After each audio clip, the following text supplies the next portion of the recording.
La historia de la seguridad vial cuenta que cuando nuestros antecesores, allá por fines del siglo XVIII, soñaban con dar alas a sus pies, esos tiempos de bicicletas de ruedas altas, reemplazaron tranquilos y esos románticos carruajes que habían por el más admirable invento de la técnica moderna.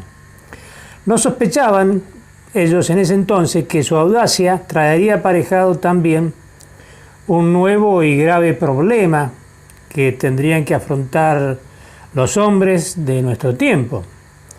En esos polvorientos caminos, con viejas y tortuosas callejuelas, presenciaban asombrados la violenta irrupción de un vehículo automotor.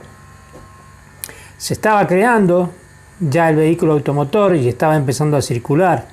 El hombre entonces observaba casi atónito. Por paradójico designio del destino, el automóvil es quizás la única creación del ingenio humano que lo ha desbordado. Porque esa creación del hombre, del vehículo automotor, era para trasladarse para algo mejor y sin embargo hoy cuesta vidas humanas. Por eso es esto que hablamos de paradójico. Posiblemente porque no se hallaba mentalmente preparado para recibir la dimensión del propio invento del hombre.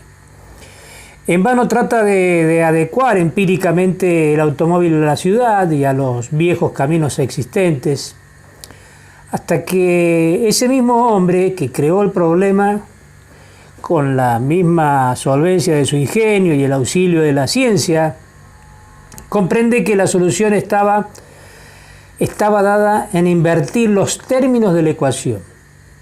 Advierte al fin que debe adecuar el escenario para que el peatón y el conductor puedan representar su obra. Pero para hacer posible una armónica convivencia entre el hombre y la máquina que él mismo creara, comprende que resulta también necesario crear las normas que limiten recíprocamente los derechos de conductores y peatones, por supuesto, partiendo de la fundamental premisa de que no existen derechos absolutos, es decir, que habría que crear un marco de convivencia. Al transcurrir las primeras décadas más o menos del siglo XIX, aquellos países altamente industrializados donde nació el automóvil comenzaron a padecer las graves consecuencias del fenómeno que cobraba su precio de progreso en vidas humanas. Desgraciadamente, ese flagelo mundial, que es el accidente de tránsito, hoy denominado siniestro vial, no ha cesado desde entonces de cobrar vidas día tras día. Todos los países se abocan a la búsqueda y al logro de la solución más adecuada a ese problema, que paulatinamente se va acrecentando, derivado del progreso técnico mecánico, ¿verdad?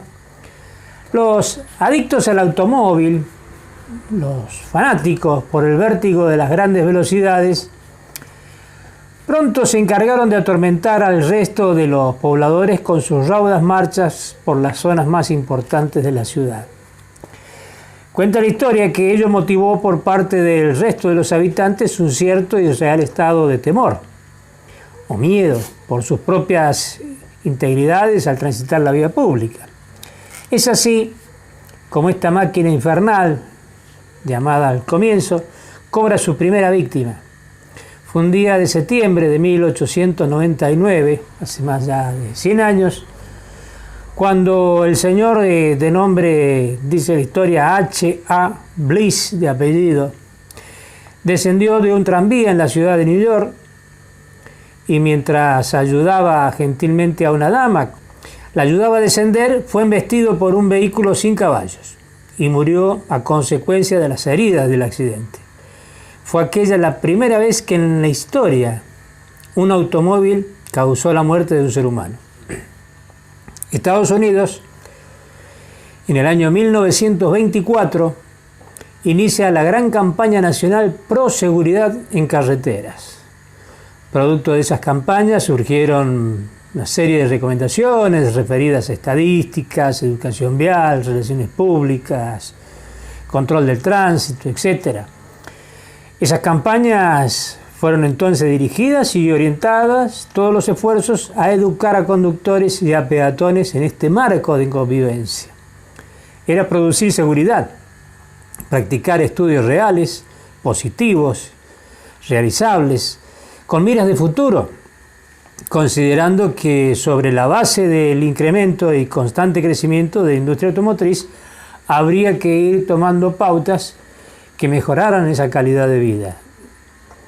En nuestro país, un día 10 de junio del año 1945, el gobierno de la República Argentina resuelve cambiar el sentido de circulación por el actual, estableciendo a partir de esa fecha como único sentido de circulación la conducción por la mano derecha.